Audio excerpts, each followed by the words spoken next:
राज्यसभा की माननीय सांसद श्रीमती संगीता बलवंत बिंद जी, राज्यसभा के माननीय सांसद श्री अमरपाल मौर्य जी, विधान परिषद सदस्य श्री विशाल सिंह चंचल जी, आज के इस कार्यक्रम में उपस्थित भारतीय जनता पार्टी के हमारे गाजीपुर लोकसभा क्षेत्र से लोकप्रिय प्रत्याशी श्री पारसनाथ राय जी और भारतीय जनता पार्टी के हमारे सभी पदाधिकारीगण, उपस्थित बहनों और भाइयों, आज दुनिया के सबसे लोकप्रिय राजनेता, और ये हमारा सौभाग्य है कि देश के यशस्वी प्रधानमंत्री आदरणीय श्री नरेंद्र मोदी जी का इस गाजीपुर की धरा पर आगमन हुआ है। बहनों और भाइयों, आदरणीय प्रधानमंत्री जी का आगमन गाजीपुर में ये 5वीं बार हुआ है, और जब इससे पहले प्रधानमंत्री जी आए हैं तो गाजीपुर को अपनी एक नई पहचान दिलाने के लिए जरूर आए हैं। याद करिए, कभी यहां पर महाराज सुहेलदेव के नाम पर नई ट्रेन सेवा प्रारंभ करने के लिए आदरणीय प्रधानमंत्री जी का आगमन होता है, और कभी गाजीपुर में यहां पर महर्षि विश्वामित्र के नाम पर बने हुए मेडिकल कॉलेज के निर्माण और उसके उद्घाटन कार्यक्रम में आदरणीय प्रधानमंत्री जी का इस जनपद में आगमन होता है। और आज एक बार फिर से देश के अंदर, जो पूरे देश के अंदर आवाज है, देश के अंदर आम जन की जो भाव और भंगिमाएं हैं, इन सब को ध्यान में रख करके जब प्रधानमंत्री जी हमारे बीच में यहां पर आए हैं, इस अवसर पर जो देश की भावनाएं हैं, देश के अंदर 5 चरणों के चुनाव संपन्न हो चुके हैं। बहनों और भाइयों, आज 6ठे चरण का चुनाव चल रहा है, और मैं आपको इस बात के लिए कह सकता हूं, पूरे देश के अंदर उत्तर, दक्षिण, पूरब, पश्चिम, जहां कहीं भी हम बात करते हैं, जाते हैं, चारों ओर एक ही आवाज है, एक ही नारा गूंज रहा है, और वह नारा है कि फिर एक बार, और अब की बार 400 पार। तो बहनों और भाइयों, 400 पार की बात जब आती है तो कांग्रेस और इंडी गठबंधन से जुड़े हुए सहयोगी दल, समाजवादी पार्टी हो या आरजेडी हो या फिर अन्य दल हैं, ये चारों खाने चित होते हुए दिखाई देते हैं, क्योंकि इन्हें तो 400 सीटों पर लड़ने का कभी सपना भी इन्होंने नहीं देखा। और भारतीय जनता पार्टी मोदी जी के नेतृत्व में अपनी उपलब्धियों को लेकर के, देश के लिए किए गए योगदान को ध्यान में रख करके, हम जनता जनार्दन के आशीर्वाद से इस लक्ष्य को प्राप्त करने की ओर तेजी के साथ आगे बढ़े हैं। और उसी श्रृंखला में आज आदरणीय प्रधानमंत्री जी का आगमन गाजीपुर की इस धरा पर हुआ है। बहनों और भाइयों, हमने बदलते हुए भारत को देखा है। हमारी पीढ़ी का यह सौभाग्य है कि मोदी जी के नेतृत्व में हमने इस नए भारत का दर्शन किया है, जिस भारत का दुनिया के अंदर सम्मान बढ़ा है। याद करिए 2014 के पहले का भारत, याद करिए 2014 के पहले का भारत, और आज 2024 में जहां हम खड़े हैं, जमीन और आसमान का अंतर आपको नजर आएगा। 2014 के पहले के भारत में अविश्वास का वातावरण था, दुनिया के अंदर पहचान का संकट था, दुनिया हमें सम्मान की निगाहों से नहीं देख रही थी।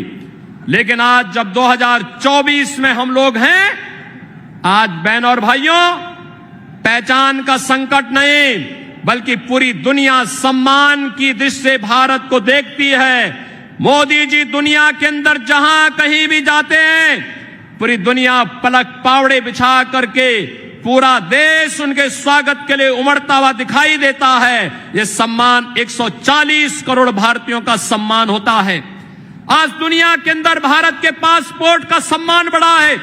हर व्यक्ति, लोगों से कोई विदेशी पूछता है आप कहां से आए हैं? भारत से।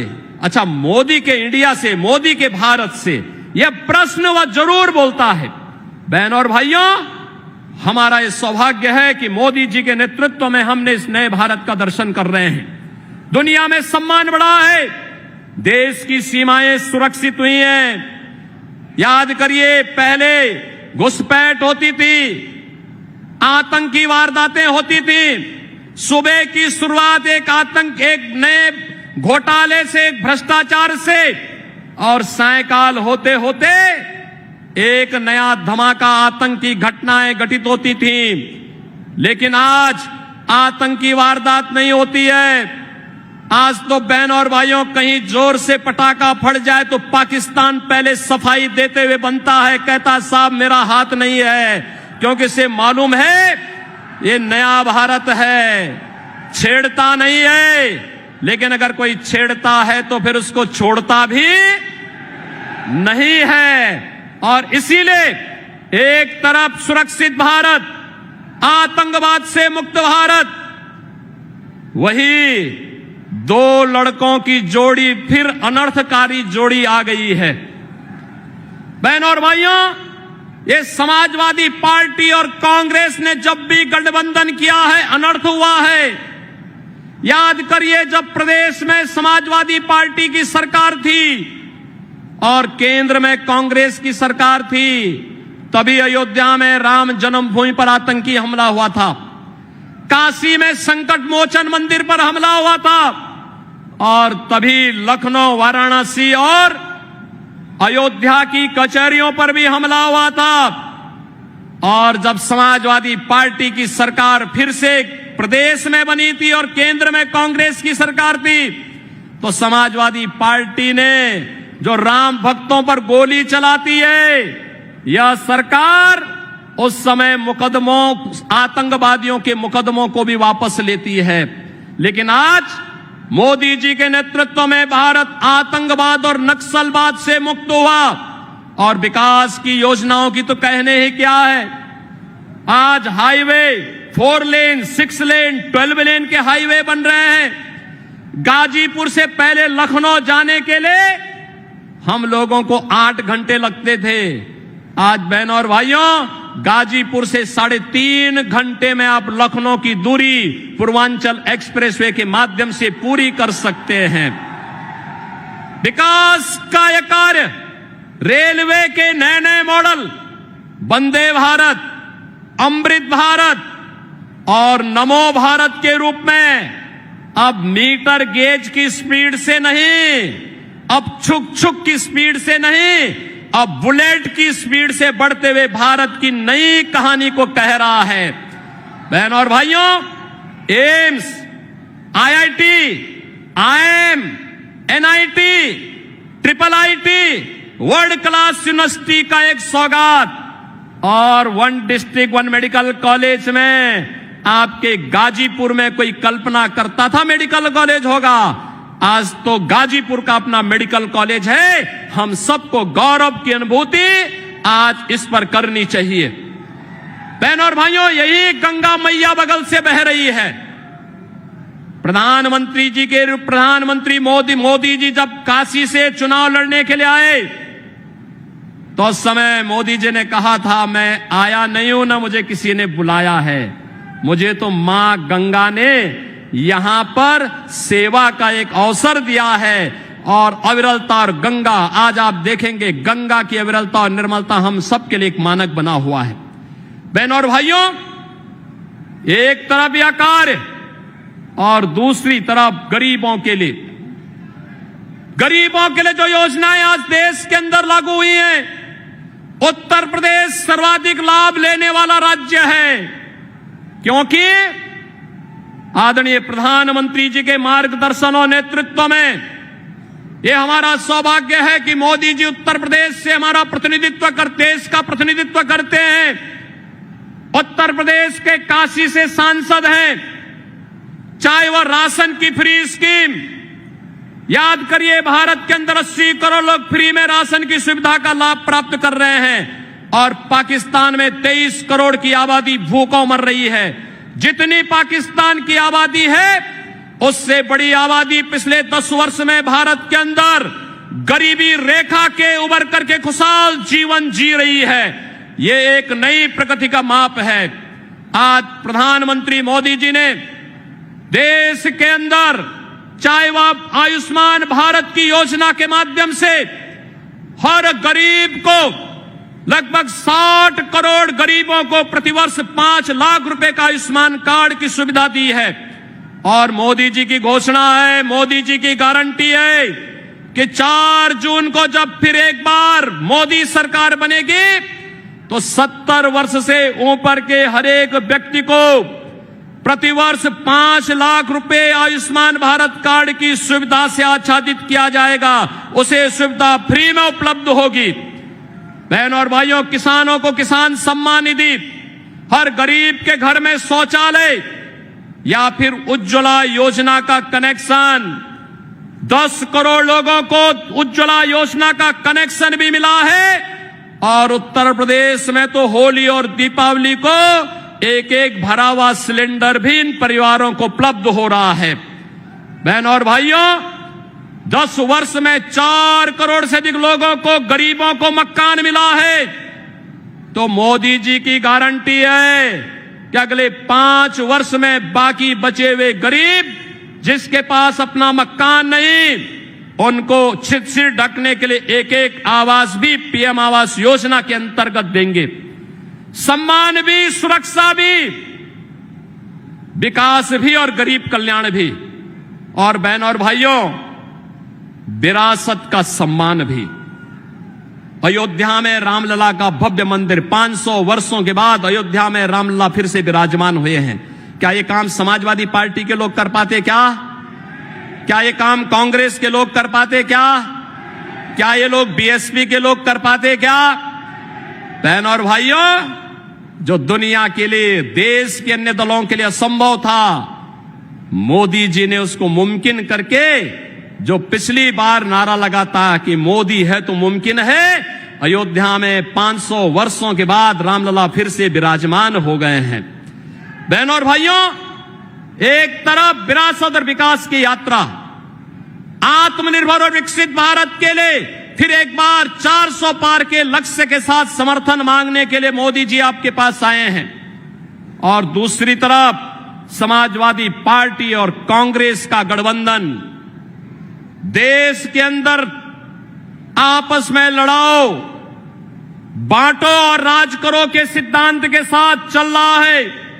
पहले देश को बांटा, फिर क्षेत्र और भाषा के आधार पर विभाजन किया और अब जाति जाति में लड़ाने का कार्य करने के लिए लोग फिर से आए हैं। बहनों और भाइयों, मैं आपसे कहना चाहूंगा, इनकी घोषणा पत्र में जो बातें कही गई हैं और इनके सहयोगी दल जो बातें देश के अंदर कर रहे हैं, पश्चिमी बंगाल में संतों के खिलाफ रामकृष्ण मिशन, स्वामी विवेकानंद ने जिस मिशन की स्थापना अपने पूज्य गुरुदेव परमाध्यात्मिक संत परमहंस रामकृष्ण परमहंस जी के नाम पर किया था, आज उन्हें वहां की कांग्रेस गठबंधन का एक सहयोगी उन संतों को धमकी दे रहे हैं।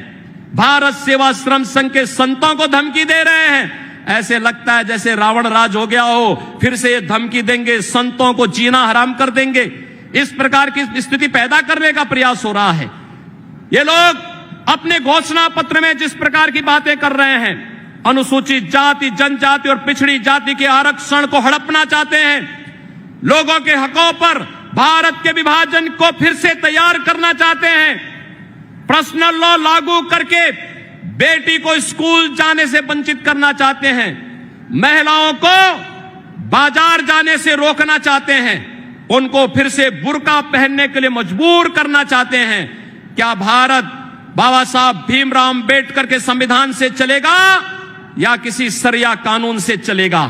बहनों और भाइयों, प्रधानमंत्री मोदी जी की गारंटी है, भारत बाबा साहब भीमराव अंबेडकर के बनाए हुए संविधान से ही चलेगा। भारत में कोई सरिया कानून लागू नहीं होगा, पर्सनल कानून लागू नहीं होगा। उस मूल्यों के लिए, बाबा साहब भीमराव अंबेडकर के सिद्धांतों के लिए ही मोदी जी ने पंच तीर्थ की स्थापना की। बाबा साहब भीमराव अंबेडकर से जुड़े हुए पंच तीर्थों की स्थापना के कार्यक्रम को आगे बढ़ाया और आज इसी का परिणाम है कि भारत, इतनी सारी योजनाएं मोदी जी के नेतृत्व में मिली, लेकिन किसी का चेहरा नहीं देखा गया, किसी की जाति नहीं पूछी गई, किसी का मत और मजहब नहीं पूछा गया। योजना का लाभ सबका साथ और सबके विकास के भाव के साथ पूरे समाज को दिया गया। लेकिन सपा और कांग्रेस के समय में चेहरा देख करके योजनाएं दी जाती थी, वर्ग विशेष के तुष्टीकरण के लिए योजनाएं बनती थी, बेटी और व्यापारी सुरक्षित नहीं थी। और गाजीपुर तो इसका जीता जागता उदाहरण था। बहनों और भाइयों, गाजीपुर हो या आजमगढ़, मऊ हो या फिर आसपास के जनपद, ये सब भय और आतंक के साये में जीते थे। लेकिन आज आपका आशीर्वाद भारतीय जनता पार्टी के साथ मिला तो बहनों और भाइयों, अगर अयोध्या में रामलला विराजमान हुए हैं तो बड़े बड़े माफियाओं का राम नाम सत्य है भी हुआ है। और इसीलिए हम लोग आए हैं आपसे कहने के लिए, बेटी और व्यापारी की सुरक्षा हो या फिर समाज को एक संतुलित विकास के मार्ग पर आगे बढ़ा करके आत्मनिर्भर और विकसित भारत की इस परिकल्पना को साकार करने के लिए पूरे देश का जो नारा है, पूरे देश का जो स्वर है, वह हमें फिर से एक बार जो नारा है कि अब की बार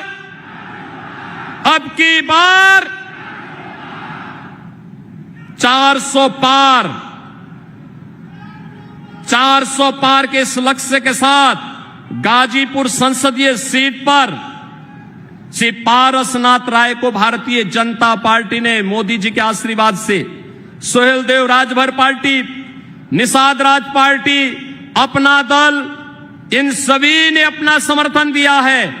गाजीपुर मोदी जी को आश्वस्त करे कि गाजीपुर से श्री पारसनाथ राय भारी बहुमत से विजयी बनकर के जाएंगे। आप आश्वस्त करेंगे? पूरा गाजीपुर, जहां तक मेरी आवाज जा रही है, सभी लोग सहमत हैं? 1 जून को जब चुनाव होंगे तो श्री पारसनाथ राय जी भारी बहुमत से विजयी बनकर के गाजीपुर से जाएंगे। गाजीपुर विकास और सुशासन के इस मॉडल का एक बार फिर से केंद्र बनेगा। सहमत हैं? सभी लोग सहमत हैं? मैं आप सबकी ओर से आदरणीय प्रधानमंत्री जी का एक बार फिर से हृदय से स्वागत करता हूं, अभिनंदन करता हूं और आप सबसे कहता हूं, जय श्री राम, जय जय श्री राम।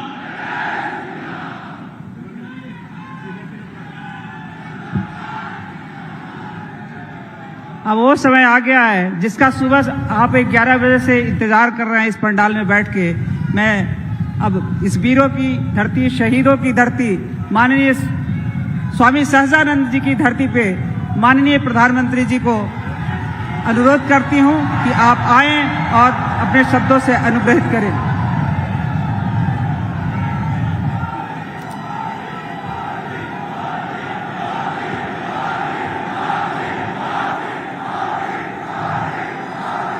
भारत माता की, भारत माता की। लहुरी काशी के पावन धरती पर आप सब गाजीपुर के लोगन के हमार प्रणाम बा। मैं माता कामाख्या और महाहर धाम को प्रणाम करता हूं। बनारस वालों के लिए तो गाजीपुर आना ऐसा ही है जैसे बगल के मोहल्ले में आ गए। बनारस वाले अगर गाजीपुर आए जालन और केहू फोन करे तो कहलन, अरे यहीं घरे में है बतवा। इसलिए मैं भी गाजीपुर प्रचार करने नहीं आया हूं, अपनी माताओं बहनों का और आप सबका आशीर्वाद लेने आया हूं। और ये जनसमूह, ये जोश पूरे यूपी के साथ और गाजीपुर जरा ताकत से कह रहा है, फिर एक बार साथियों, हमारे गाजीपुर का सामर्थ्य क्या है, ये इतिहासकारों से ज्यादा देश की सीमाओं को पता है। ये पराक्रम और शौर्य की गाथाएं बताती हैं। डॉक्टर शिवपूजन राय, भागवत मिश्रा और मैगर सिंह जैसे सेनानी, वीर अब्दुल हमीद, राम उग्र पांडे और ब्रिगेडियर उस्मान जैसे वीर गाजीपुर की परंपरा और गाजीपुर का गहमर गांव, ये नाम ही काफी है। हर घर से जहां जांबाज निकलते हो, ये गौरव गाजीपुर के अलावा और किसे मिला होगा क्या? पूरा देश इस मिट्टी का ऋणी है। भाइयों और बहनों, मुझे आपके बीच कई बार आने का अवसर मिला है, चाहे संगठन का काम करता था, या चाहे गुजरात का मुख्यमंत्री था, या लोकसभा में चुनाव का समय हो, विकास के काम हो।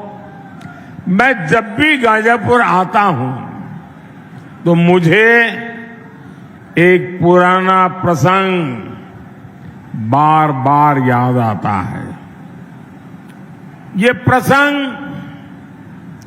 इस बात का गवाह है कि कैसे इंडी वालों ने गाजीपुर के साथ विश्वासघात किया। आजादी के बाद कांग्रेस ने कसम खा ली थी कि इस क्षेत्र का विकास नहीं करेगी। यहां के लोग गरीबी में घुट घुट कर जीने को मजबूर रहे। पुराने लोगों को पता होगा, यहां की तकलीफ को सबसे पहले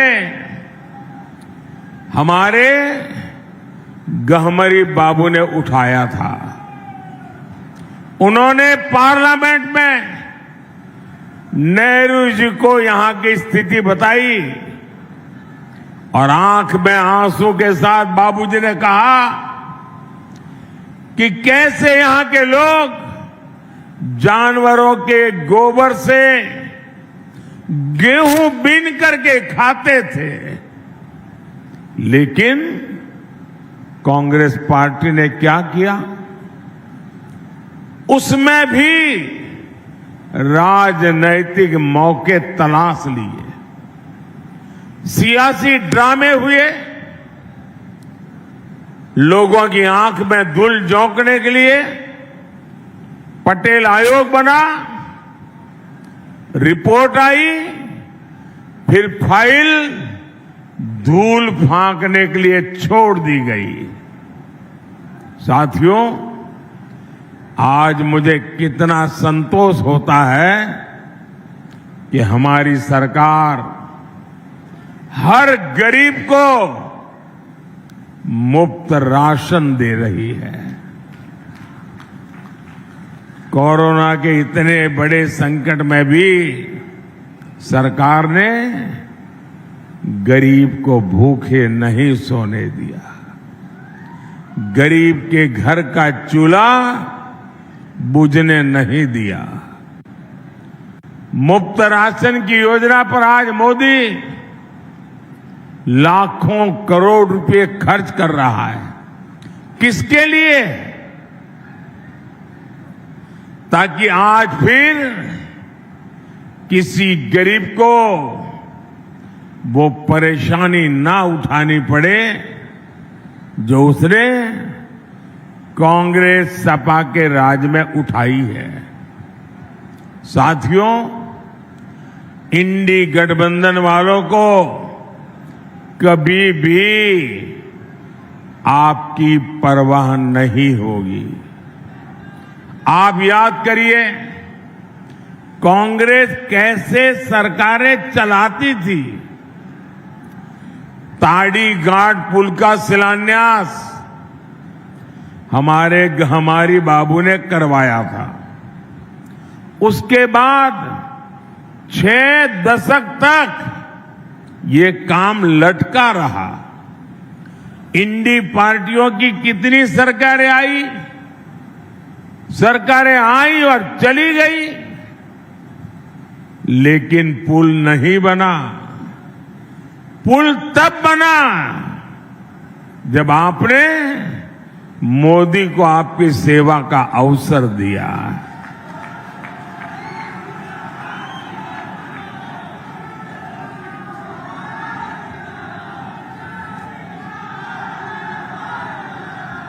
और ये मेरा सौभाग्य था कि बाबूजी का जो सपना था वो मैंने यहां आकर के इसका उद्घाटन करने का सौभाग्य मुझे मिला। साथियों, काम लटकाने और हक मारने में तो कांग्रेस को महारत हासिल है। इन्होंने हमारे सेना के वीर जवानों को 1 रैंक 1 पेंशन तक नहीं मिलने दी थी। 1 रैंक 1 पेंशन तब लागू हुई जब मोदी आया और कांग्रेस ने हमारे सेना के जवानों के साथ उनकी तपस्या का कैसे मखौल उड़ाया था, उनकी आंखों में कैसे धूल झोंकी थी, उनको मूर्ख बनाने का भरपूर प्रयास किया था। जब 2013 में भारतीय जनता पार्टी ने मुझे प्रधानमंत्री पद के उम्मीदवार के रूप में घोषित किया, उसके बाद मेरी पहली रैली हरियाणा के रेवाड़ी में एक्स सर्विसमैन की हुई और वहां मैंने कहा था कि मैं 1 रैंक 1 पेंशन लागू करूंगा। कांग्रेस वाले घबरा गए, ये मोदी ने घोषणा कर दी, अब करे क्या? तो उन्होंने आनन फानन में हरेक की आंख में धूल झांक करके बजट में 500 करोड़ रुपया डाल दिया और लिख लिया ओआरओपी करेंगे। और फिर देश भर में एक्स सर्विसमैन के सम्मेलन किए। शाहजादे वहां जाकर के नाच रहे थे, कि वो आरोपी। जब आपने मुझे प्रधानमंत्री के रूप में सेवा करने का अवसर दिया और मैंने पहले ही काम खोला, मैंने कहा लाओ भाई क्या हुआ, मैं चौंक गया। 21वीं सदी में आज कम्युनिकेशन का इतना बड़ा जमाना, पढ़े लिखे नौजवान, इन्होंने कैसे सेना के साथ गद्दारी की थी। उन्होंने 500 करोड़ रुपया लिख करके 1 रैंक 1 पेंशन टोकनिज्म किया। मैंने कहा नहीं, मैं तो 1 रैंक 1 पेंशन लागू करना चाहता हूं। भाइयों बहनों, आप जान करके हैरान हो जाएंगे, 1 रैंक 1 पेंशन लागू करने में, ओआरओपी लागू करने में अब तक 1.25 लाख करोड़ रुपया पूर्व सैनिकों को खाते में जमा करा दिए गए। अब कोई मुझे बताए भाई, 1.25 लाख करोड़ की जरूरत, उसके सामने 500 करोड़ का ड्रामा, ये धोखा है कि नहीं है? ये धोखा है कि नहीं है? ये बेईमानी है कि नहीं है? ये पूर्व सैनिकों का अपमान है कि नहीं है? साथियों, गाजीपुर हो, यूपी हो या पूरा देश हो, परिवारवादी पार्टियों के नेता अपने परिवार के लिए महल पे महल बनाते चले गए, लेकिन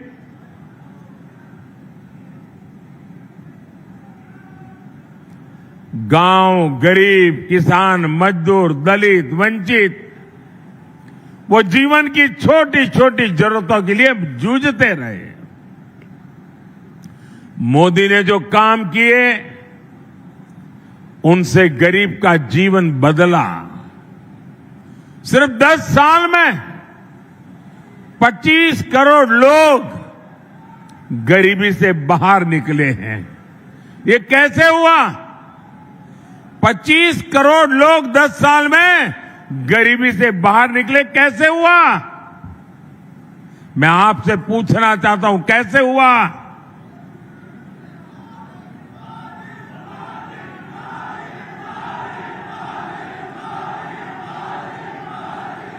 कैसे हुआ?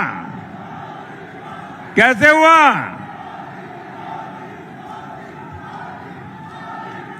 ये मोदी के कारण नहीं, ये आपके एक वोट की ताकत है, जिसके कारण 25 करोड़ लोग गरीबी से बाहर निकले।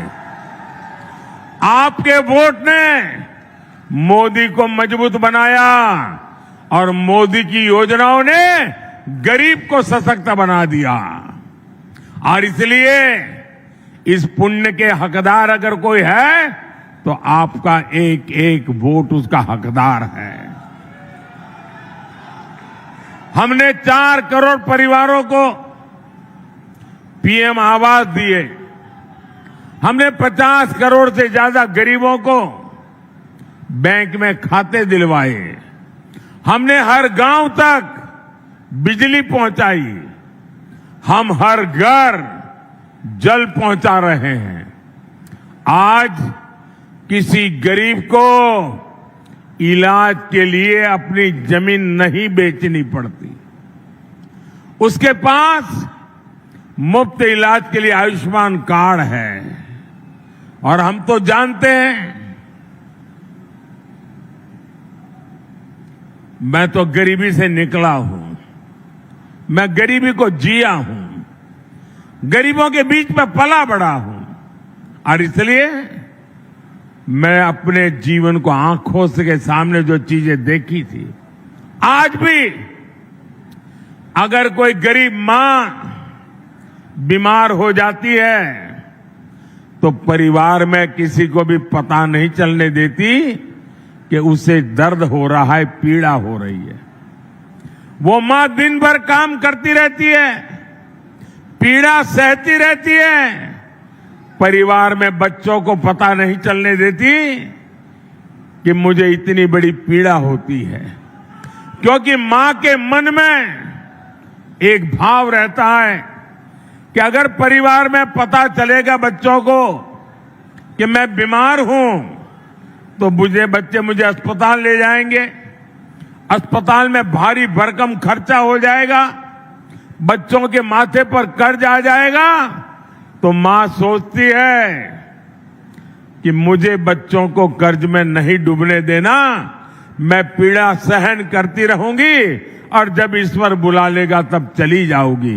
ये मेरे देश की कोटि कोटि माताएं बीमारी सहती रही, लेकिन अगर मेरी माताओं को बीमारी सहनी है तो इस बेटे का दिल्ली में बैठने का क्या मतलब?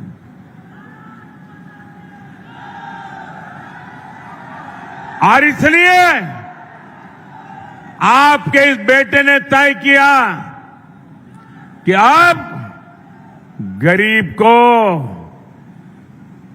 बीमारी में इलाज की जिम्मेदारी मोदी उठाएगा।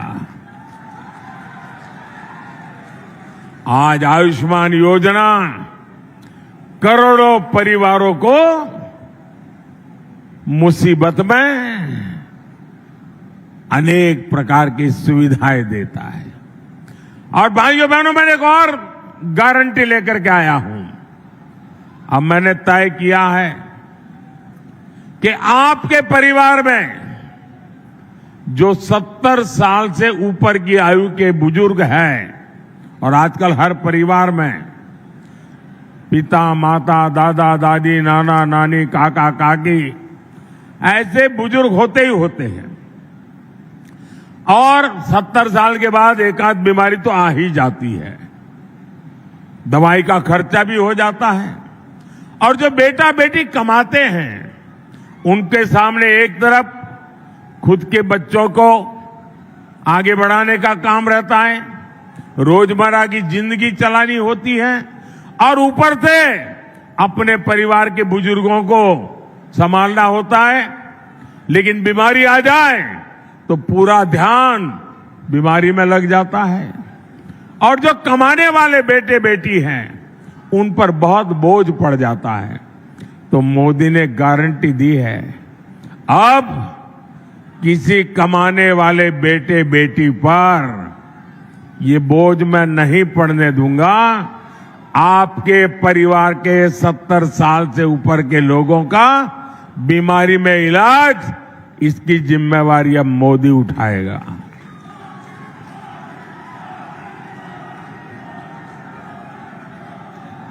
साथियों, सपा के दौर में यूपी में ये हाल था कि माफिया लाल बत्ती में घूमते थे, खुली जीप में कानून को चेतावनी देते थे, विरोधियों को खुलेआम गोलियों से भून दिया जाता था, दंगों को यूपी की पहचान बना दिया गया था। सपा की सरकार में हर महीने 2 से 3 बड़े दंगे होते थे। इसका नुकसान गरीबों को होता था, दुकानदारों को, कारोबारियों को, हर एक को होता था। अब योगी जी की सरकार में दंगे भी बंद हैं और दंगाई भी बंद है।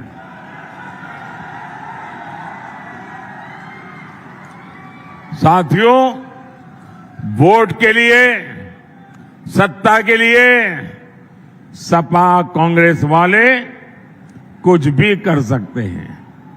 सपा के शहजादे ने कभी कहा था कि माफिया की एंट्री पर रोक लगाएंगे, और फिर वो माफिया के चरणों में ही जाकर के बैठ गए। सपा ने माफियाओं को पाला पोसा, उन्हें टिकट दिया, जो अपनी बात पर कायम नहीं रह सका, वो आपकी लड़ाई कभी नहीं लड़ सकता।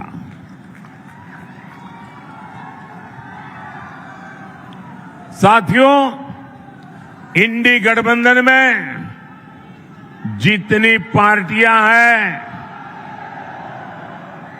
ये इंडी गठबंधन वाली जितनी पार्टियां हैं ना, उन सब में कुछ अवगुण कॉमन है, उनकी पहचान है। एक, इंडी गठबंधन वाली सभी पार्टियां गौर सांप्रदायिक हैं। दूसरा, वे गौर जातिवादी है।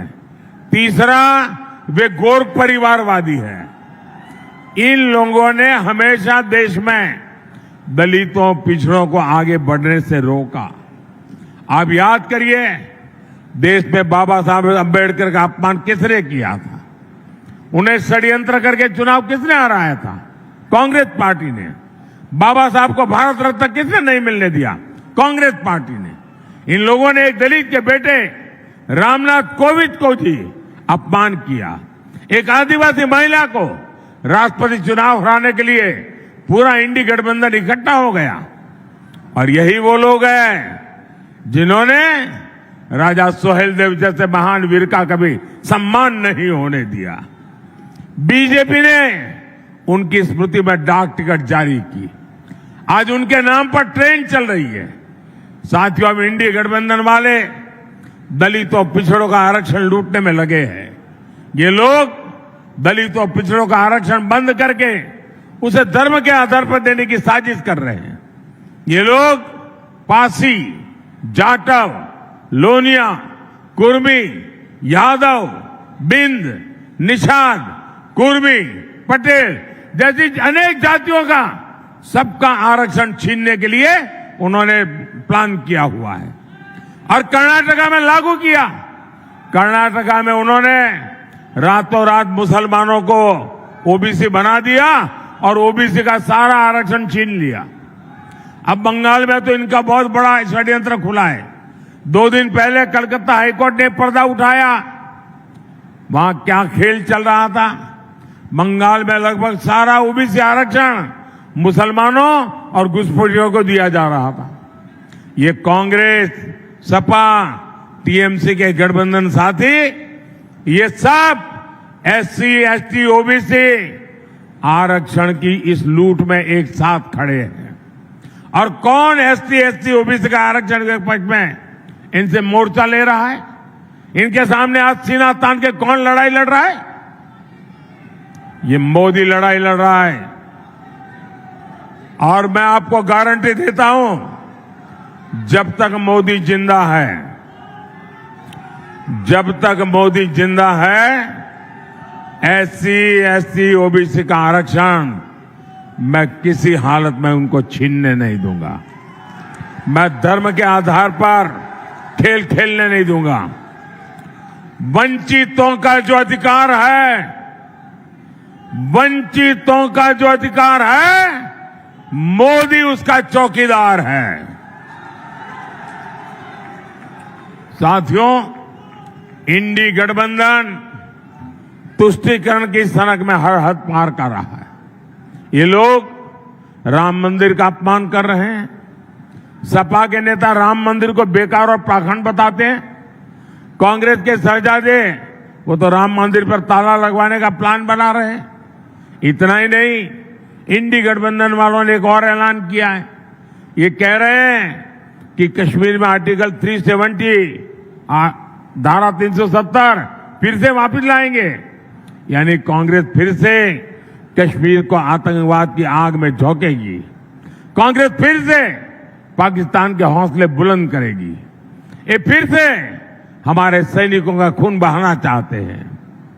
गाजीपुर की जनता ये होने नहीं देगी, मुझे पूरा भरोसा है। गाजीपुर लोगों को तो गर्व है कि आज जिस जम्मू कश्मीर की दुनिया में चर्चा हो रही है, वहां के चुनावों की चर्चा हो रही है, बढ़ चढ़ करके आज जम्मू कश्मीर का जो मतदान हो रहा है उसका गौरवगान हो रहा है, तो गाजीपुर के हर व्यक्ति को गर्व होता है कि गाजीपुर का बेटा आज जम्मू कश्मीर की कमान संभाल रहा है।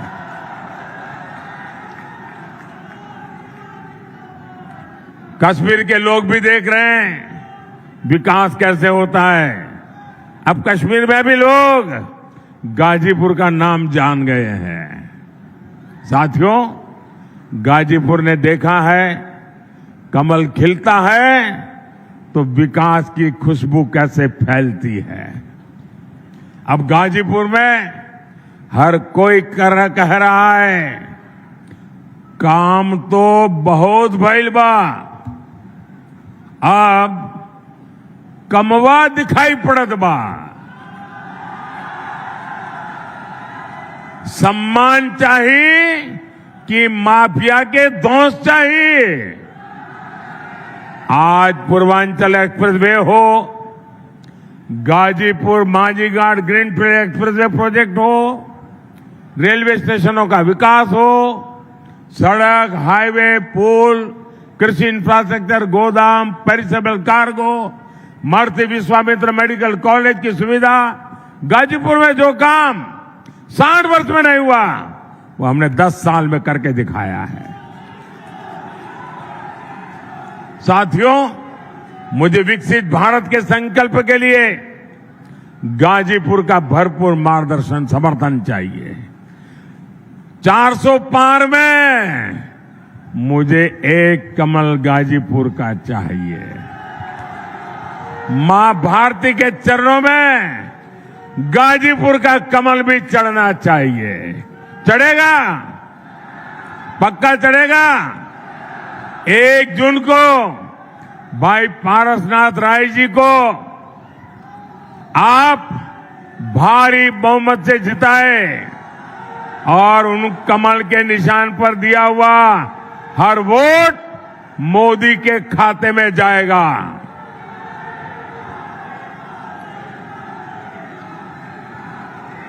ज्यादा से ज्यादा मतदान कराएंगे, हर पोलिंग बूथ जिताएंगे।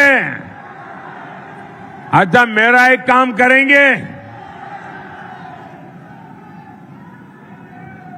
मेरा एक काम करेंगे, ऐसे नहीं पूरा बताओ तो बोलूंगा। मेरा एक काम करेंगे, ये चुनाव का काम नहीं है, ये पारसनाथ जी का काम नहीं है, ये बीजेपी का काम नहीं है, मेरा अपना काम है। बोलो करोगे? हाथ ऊपर करके बताओ करोगे? एक काम करना, आपके गांव में, आपके इलाके में कोई न कोई देवस्थान होगा, कोई न कोई मंदिर होगा, कोई तीर्थ क्षेत्र होगा। मेरी तरफ से वहां जाना, मत्था टेकना और परमात्मा से विकसित भारत के लिए आशीर्वाद मांगना। करेंगे? करेंगे? दूसरा काम, हर परिवार में जाइए और हर परिवार में जाकर के कहिए कि अपने मोदी जी आए थे, मोदी जी ने आपको प्रणाम कहा है, मेरा प्रणाम पहुंचा देंगे। बोलो भारत माता की, भारत माता की, भारत माता की। बहुत बहुत धन्यवाद।